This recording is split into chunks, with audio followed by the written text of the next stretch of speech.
Going to tackle a big topic today of diagnosis. So, super fast, just going to run through this.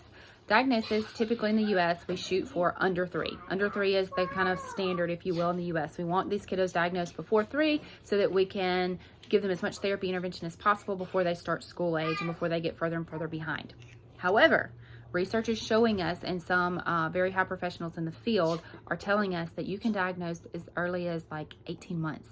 Now, they're telling us too, you can see signs of autism in children that are 9 to 12 months of age. Babies, 9 to 12 months, you can start seeing signs of autism. You can start saying, we're seeing a little bit of a delay here. Let's watch for this. Let's see what we need to do here. Let's focus on some intervention in this area. And then 12 to 18 months, especially if they are watched and assessed properly, you can start to see signs for autism develop, and you can also start looking at diagnosis if it's needed. So definitely before 3 years of age, but really the goal is between 18 and like 24 months, 30 months at the latest would be ideal. These kiddos, all children, 24 months of age and younger, their brain is developing millions of neural pathways every few seconds.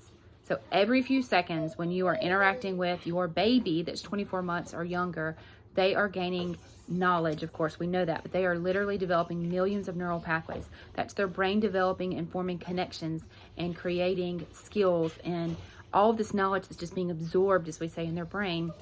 That happens that fast up to 24 months, and then it starts to slow down a little bit. Now, it's still happening, and it's not like it's the end of the world after the 24-month mark by any means, but if we can get these kiddos interventions before that 24-month mark, they do so much better. There's so much less of a delay. There's so much less struggle typically, and they can be caught up to their peers, ideally by 5 years old, academically when they start school. So if you can think about getting a child up to speed and caught up on any delayed skills at 24 months of age, like starting that progress, then by the time they start school at kindergarten, they may be in a mainstream classroom with minimal special ed support. Amazing. How amazing is that? And what if we could do that for all of these kiddos?